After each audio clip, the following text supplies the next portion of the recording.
জানাবো অন্তর্বর্তী সরকারের কাছে গয়েশ্বরের যে প্রত্যাশা। একই মঞ্চে বিএনপি নেতাদের পাশে আওয়ামী লীগ সন্ত্রাসীরা। জনগণের সরকারই পারে মুক্তিযুদ্ধের চেতনা বাস্তবায়ন করতে। ছাত্রদল সভাপতির বক্তব্যের পর যে নির্দেশনা দিল ছাত্র শিবির। সর্বশেষ জানাবো মাহমুদুর রহমানের জেল কোনোভাবেই মেনে নিতে পারছি না, জানালেন জামায়াতে আমির। জানাবো অন্তর্বর্তী সরকারের কাছে গয়েশ্বরের যে প্রত্যাশা। বিএনপির স্থায়ী কমিটির সদস্য গয়েশ্বর চন্দ্র রায় বলেছেন, দেশে এখনও নির্বাচন হয়নি, এখনও জনগণের ভোটাধিকার প্রতিষ্ঠা করতে পারেনি, কাজে নির্বাচনের মধ্য দিয়ে জনগণের অধিকারগুলো প্রতিষ্ঠা করতে হবে। দল মত ধর্ম বর্ণ নির্বিশেষে সবাইকে বিএনপির পক্ষ থেকে আহ্বান করবে একটি সুষ্ঠু ও অবাধ নির্বাচনের জন্য যেন স্ব ক্ষেত্রে অবদান রাখি। রোববার রাজধানীর শেরেবাংলা নগর বিএনপির প্রতিষ্ঠাতা জিয়াউর রহমানের মাজারে শ্রদ্ধা নিবেদন শেষে এসব কথা বলেন তিনি। জিয়া মঞ্চের প্রতিষ্ঠাবার্ষিকী উপলক্ষে মাজারে শ্রদ্ধা নিবেদন করা হয়। গয়েশ্বর বলেন, বর্তমান অন্তর্বর্তী সরকার কোনো রাজনৈতিক দলের সরকার নয়, এটা আন্দোলনের ফসল। যারা আজকে সরকারে আছেন, প্রধান উপদেষ্টা ডক্টর মোহাম্মদ ইউনূস, সবাই অরাজনৈতিক। আমরা বিশ্বাস করি তারা রাজনৈতিক ব্যাপারে হস্তক্ষেপ না করে গণতন্ত্রের চলার পথকে সুগম করবে। যত দ্রুত সম্ভব গণতন্ত্রের সূচনার জন্য একটা নির্বাচন দেবে সরকার। সেই নির্বাচনে সব মানুষের অংশগ্রহণের মধ্য দিয়ে বাংলাদেশে গণতন্ত্রের নতুন পথ চলা শুরু হবে। সাংবাদিকদের এক প্রশ্নের জবাবে গয়েশ্বর বলেন, আমি বিশ্বাস করি বর্তমান অন্তর্বর্তী সরকার উপলব্ধি করতে পারবেন যে রাজনৈতিক প্রতিহিংসা চরিতার্থ করার জন্য খালেদা জিয়া ও তারেক রহমানের প্রতি অবিচার করা হয়েছে। দীর্ঘদিন প্রবাসে থেকে তারেক রহমান দিনরাত পরিশ্রম করে জাতিকে সংগঠিত করতে সক্ষম হয়েছেন। তিনি আজকে বিএনপির সীমানা অতিক্রম করে জাতির নেতা হতে সক্ষম হয়েছেন। সুতরাং এই জাতির নেতার বিরুদ্ধে যেসব অন্যায়ভাবে মামলা ও সাজা দেওয়া হয়েছে সেসব মামলা প্রত্যাহার করতে হবে। সেটা না করা হলে তা জাতির জন্য অত্যন্ত দুঃখজনক। তা হবে ১/১১ যে চক্রান্ত, সেটা শেখ হাসিনার আমল পর্যন্ত ছিল, ৫ আগস্ট পর্যন্ত তারই ধারাবাহিকতা। সাবেক এই মন্ত্রী আরও বলেন, আশা করি সবার আন্দোলন সংগ্রামকে আমলে নিয়ে এই সরকার আমাদেরকে এসব মামলার হাজিরা থেকে রেহাই দেবে। আর যদি এসব মামলা এখনও আমাদেরকে হাজিরা দিতে হয় তা হবে দুঃখজনক। হিন্দুদের দুর্গাপূজাকে কেন্দ্র করে চলমান বিভিন্ন ঘটনা প্রসঙ্গে গয়েশ্বর বলেন, এখানে কিছু ঘটনাও আছে, আবার কিছু গুজবও আছে। ৫ আগস্টের পরাজিত শক্তি বসে নাই, তারা একটা নাশকতা করার চেষ্টা করবে। তবে বিএনপির পক্ষ থেকে বিএনপির ভারপ্রাপ্ত চেয়ারম্যানের নির্দেশনা অনুযায়ী আমরা বিভিন্ন এলাকায় পাহারা দেব।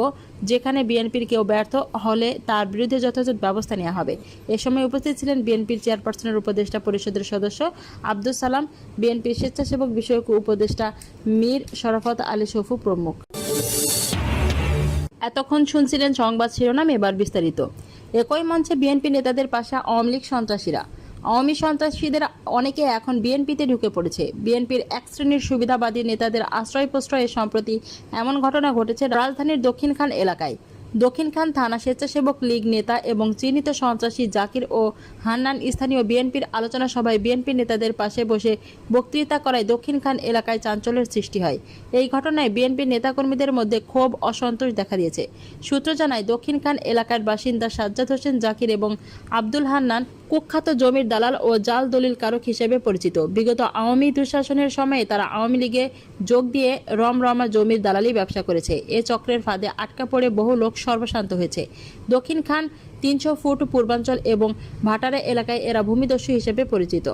এলাকাবাসী জানায়, জাকির হান্নান মানিকজোড় দক্ষিণখান কাওলা এলাকার বাসিন্দা, সব সময় একসঙ্গে ঘোরাফেরা করে। এরা অবৈধ অস্ত্রধারী। এছাড়া আওয়ামী লীগের স্থানীয় কমিশনার আনিসুর রহমান নাইম এবং ঢাকা ১৮ আসনের সাবেক সংসদ সদস্য মোহাম্মদ হাবিব হাসানের ক্যাডার বাহিনীর অন্যতম সদস্য হিসেবে পরিচিত।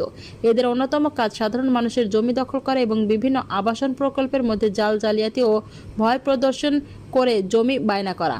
পরবর্তীতে ওই জমি বহুগুণ দামে কিনতে বাধ্য করা, সাব রেজিস্ট্রি অফিসে গিয়ে মস্তানি করা এবং অস্ত্রের ভয় দেখিয়ে বেআইনিভাবে জমি রেজিস্ট্রি করে নেওয়া।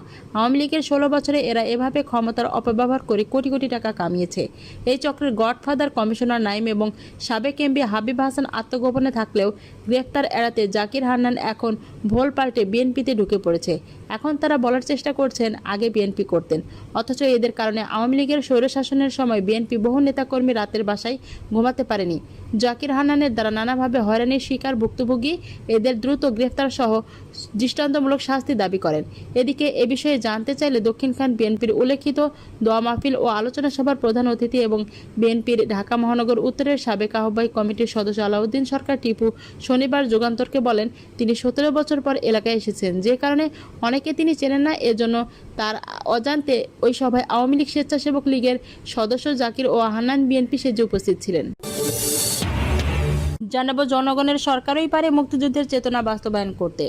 বিএনপির স্থায়ী কমিটির সদস্য ও সাবেক মন্ত্রী মেজর জেনারেল হাফিজ উদ্দিন আহমেদ বীর বিক্রম বলেছেন, জনগণের সরকারই পারে 71-এর চেতনার বাস্তবায়ন করতে। সংস্কার করার জন্য নির্বাচিত জনপ্রতিনিধি যথেষ্ট। আপনারা অন্তর্বর্তীকালীন সরকারকে উপলক্ষ করে শুধু প্রস্তাব দিতে পারেন। আমরা নজর রাখবো সরকার কিভাবে সংস্কার করে। এই সরকার সবার সরকার, শুধু ছাত্রদের সরকার না। এখানে সবার অংশগ্রহণ রয়েছে। আমরা আগস্টের বিপ্লবের প্রতিফলন দেখতে চাই, আগস্টের বিপ্লবের ইতিহাসে যাতে কেউ বিকৃত করতে না পারে। হাফিজ উদ্দিন আহমেদ আরও বলেন, এই সরকারের উচিত ছিল একটি ভালো নির্বাচন কমিশন গঠন করা, কিন্তু তারা সেটা করেনি।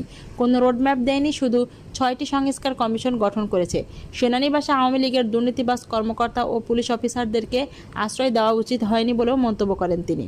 বর্তমান রাজনৈতিক প্রেক্ষাপটে রাষ্ট্র বিনির্মাণে মুক্তিযোদ্ধাদের করণীয় শীর্ষকে আলোচনা সভায় আয়োজন করে জাতীয়তাবাদী মুক্তিযোদ্ধা দল। গত জুলাই আগস্টের আন্দোলন প্রসঙ্গে হাফিজ উদ্দিন আহমেদ বলেন, শুধু ছাত্রদের আন্দোলনে বিপ্লব হয়নি, বিএনপি 17 বছর ধরে আন্দোলন করেছে। তার ওই ধারাবাহিকতায় স্বৈরাচার শেখ হাসিনা পালিয়েছে। আমি বলবো সকলকে স্মরণ করবেন, ডক্টর ইউনূস একজন মুক্তিযোদ্ধা।